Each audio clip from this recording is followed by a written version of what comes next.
मोदी सरकार का वर्तमान बजट दूरदर्शी, सर्वस्पर्शी, सर्वोन्मुखी व सर्वसमावेशी बजट। विकसित भारत के निर्माण में महत्वपूर्ण होगा केंद्रीय बजट। किसानों, मजदूरों, कामगारों, युवाओं व महिलाओं के साथ सर्व समाज के विकास को समर्पित बजट। वर्तमान बजट में 9 क्षेत्रों को प्राथमिकता देने से देश के विकास को मिलेगी रफ्तार। विपक्षी दलों की देश हित में किए गए अच्छे कार्य और सर्वजन का विकास देखकर सांसें फूल रही हैं और विकास पच नहीं रहा है। केंद्र की मोदी सरकार का वित्तीय वर्ष 2024-25 का वर्तमान बजट विकसित भारत के निर्माण में महत्वपूर्ण भूमिका अदा करेगा। केंद्र सरकार का ये आम बजट दूरदर्शी, सर्वस्पर्शी, सर्वोन्मुखी, सर्वसमावेशी बजट है जो कि किसानों, मजदूरों, कामगारों, युवाओं व महिलाओं के साथ सर्व समाज के विकास को समर्पित है। बजट में विकास के 9 क्षेत्रों को विशेष प्राथमिकता देने से देश का समग्र विकास होगा और अर्थव्यवस्था को गति मिलेगी। उत्तर प्रदेश के नगर विकास एवं ऊर्जा मंत्री श्री A.K. शर्मा ने केंद्रीय बजट के संबंध में ये कहते हुए माननीय प्रधानमंत्री नरेंद्र मोदी जी से और वित्त मंत्री निर्मला सीतारमण को देश के समग्र विकास के लिए बजट प्रस्तुत करने की हार्दिक बधाई दी है और देशवासियों को बजट की शुभकामनाएं दी है। A.K. शर्मा ने कहा कि देश के समग्र विकास के लिए तथा सभी को भरपूर अवसर देने के लिए मोदी सरकार ने अपने तीसरे कार्यकाल के पहले बजट में विकास के 9 क्षेत्र को प्राथमिकता दी है। किसानों के कल्याण के लिए कृषि के क्षेत्र में कृषि अनुसंधान को बढ़ावा देने से कृषि उत्पादकता के साथ ग्रामीण अर्थव्यवस्था के विकास में तेजी आएगी। युवाओं, कामगारों को रोजगार देने के लिए कौशल विकास को प्रोत्साहन किया जाएगा। पूर्वोत्तर के राज्यों के विकास के लिए पूर्वोदय योजना महत्वपूर्ण होगी। आवासहीनों को आवास प्रदान करने के लिए PM आवास योजना में ग्रामीण एवं शहरी क्षेत्र के लिए 3 करोड़ अतिरिक्त मकान देने का प्रावधान किया गया है। इसी प्रकार विनिर्माण और सेवाओं को बढ़ाने से MSME के क्षेत्र में गति आएगी। इंफ्रास्ट्रक्चर के विकास से देश के विकास को गति मिलेगी। इसी प्रकार नवाचार, अनुसंधान और विकास पर ध्यान केंद्रित करने से देश को तेजी से आगे लाने में सहायता मिलेगी। बजट में नई पीढ़ी को बेहतर भविष्य के लिए आवश्यक कदम उठाए गए हैं। ऊर्जा मंत्री A.K. शर्मा ने कहा कि ऊर्जा और वैकल्पिक ऊर्जा के क्षेत्र में विकास और अनुसंधान के लिए बजट में प्रावधान किया गया है। इससे प्रदेश में और सौर ऊर्जा के साथ उन्नत ultra super critical thermal power plant की स्थापना को और गति मिलेगी। परमाणु रिएक्टरों की स्थापना से देश की ऊर्जा जरूरत को पूरा किया जा सकेगा। इससे औद्योगिकीकरण के विकास के साथ पारंपरिक सूक्ष्म एवं लघु उद्योगों को भी बढ़ावा मिलेगा। बजट में ऊर्जा भंडारण के लिए पंप स्टोरेज इकाइयों की स्थापना को प्राथमिकता देने से ऊर्जा के क्षेत्र में नई क्रांति आएगी। प्रदेश में पंप स्टोरेज इकाइयों की स्थापना को गति मिलेगी। इससे लोगों के जीवन स्तर में सुधार होगा, साथ ही उद्योग धंधे बढ़ने से आर्थिक तरक्की भी होगी। नगर विकास मंत्री ने कहा कि बजट में नागरिकों के जीवन को बेहतर बनाने तथा शहरी व्यवस्था के सुनियोजित विकास को महत्व दिया गया है। देश के 100 बड़े शहरों के लिए जलापूर्ति, सीवरेज ट्रीटमेंट और ठोस अपशिष्ट प्रबंधन संबंधी योजना से शहरों को बेहतर विकास किया जा सकेगा। PM आवास योजना के तहत देश के 1 करोड़ शहरी गरीब एवं मध्यम वर्गीय परिवारों को लाभ मिलेगा। शहरों में साप्ताहिक हाट और स्ट्रीट फूड हब बनने से युवाओं के लिए रोजगार के नए अवसर सृजित होंगे। उन्होंने कहा कि देश के साथ उत्तर प्रदेश का तेजी से शहरीकरण हो रहा है। आने वाले समय में 50% आबादी शहरों में रहेगी, जिनकी जरूरतों को ध्यान में रखकर बजट में प्रावधान किया गया है। A.K. शर्मा ने विपक्षी दलों के द्वारा केंद्रीय बजट की आलोचना करने पर कहा कि विपक्षी दलों की सरकारी देश के विकास के लिए ठोस प्रयास करती तो आज हमारा देश विकसित राष्ट्र होता। लेकिन अफसोस है कि 60 वर्षों से अधिक समय तक शासन करने के बाद भी ना तो युवाओं के कौशल विकास पर ध्यान दिया गया और ना ही देश के इंफ्रास्ट्रक्चर डेवलपमेंट पर। लेकिन देश की वर्तमान मोदी सरकार देश के विकास के लिए इतने अच्छे कार्य कर रही है और सर्वजन का विकास कर रही है। ये देखकर विपक्ष दलों की सांसें फूल रही है और विकास पच नहीं रहा है।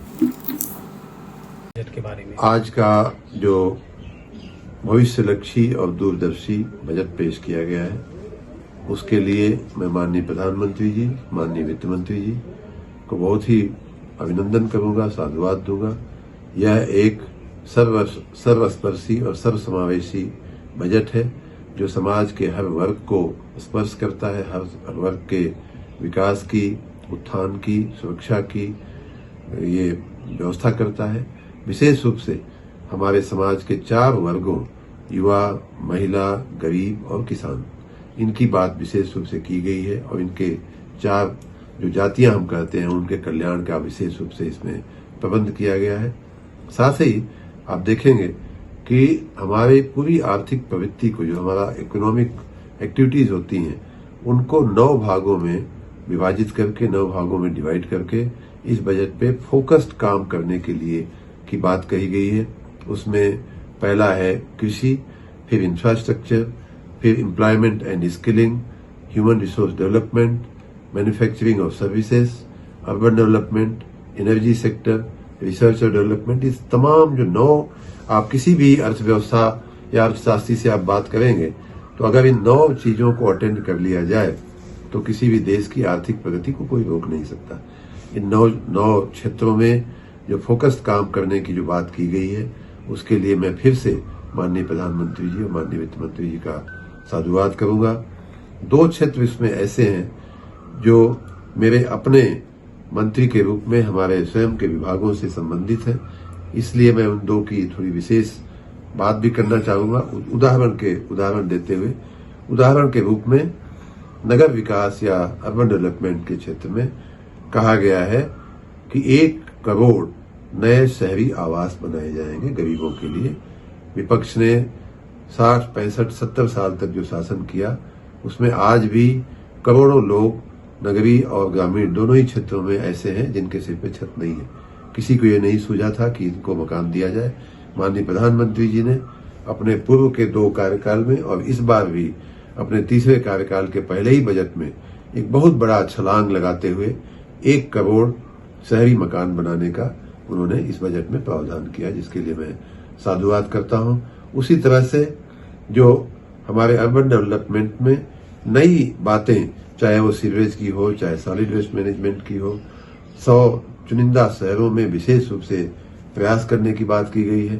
हाट लगाने की बात की गई है कि जहां हमारे जो छोटे छोटे दुकानदार जो खाना पीना, समोसा, चाय और कुल्फी बेचने वाले वेंडर्स के लिए, छोटे रेहड़ी पटरी पे काम करने वाले लोगों के लिए भी विशेष रूप से इसमें बात की गई है। तो इस प्रकार अर्बन डेवलपमेंट के हर पासे को, और इस बात को मद्देनजर रखते हुए कि आने वाले दिनों में लगभग आधी आबादी शहरी क्षेत्रों में रहने वाली है, उसके चलते माननीय प्रधानमंत्री जी ने, माननीय वित्त मंत्री जी ने अर्बन डेवलपमेंट को उन 9 फोकस सेक्टर्स में, फोकस क्षेत्रों में लिया है, उसके लिए मैं उनका साधुवाद करूंगा। दूसरी बात कि हमारा जो दूसरा क्षेत्र है एनर्जी, उसमें भी एनर्जी सिक्योरिटी की बात करते हुए बजट में बहुत बड़ी बातें की गई हैं। न्यूक्लियर एनर्जी को पैदा करने की बात की गई है। वहीं सूर्य घर ऊर्जा जो है हर घर सूर्य के नाम से लाई गई है, जिसमें हर व्यक्ति, हर मकान के ऊपर सौर ऊर्जा उत्पादन करके लोग उसमें आत्मनिर्भरता पावे और लोगों की बिजली मुफ्त बने, उसके लिए बात की गई है। साथ ही हमारे नवीन ऊर्जा के उत्पादन में, खास करके सौर ऊर्जा के उत्पादन में एक बड़ी चुनौती ये आ रही थी कि दिन में जो सौर ऊर्जा का उत्पादन बड़े पैमाने पर होता है, लेकिन दिन में सामान्यतया ऊर्जा की खपत थोड़ी कम हो जाती है क्योंकि घरों में उतनी आवश्यकता नहीं होती है। शाम को उसकी आवश्यकता होती है, शाम को सौर ऊर्जा पैदा नहीं होती है। तो उसके लिए पंप स्टोरेज की एक तकनीक आई है, उसके लिए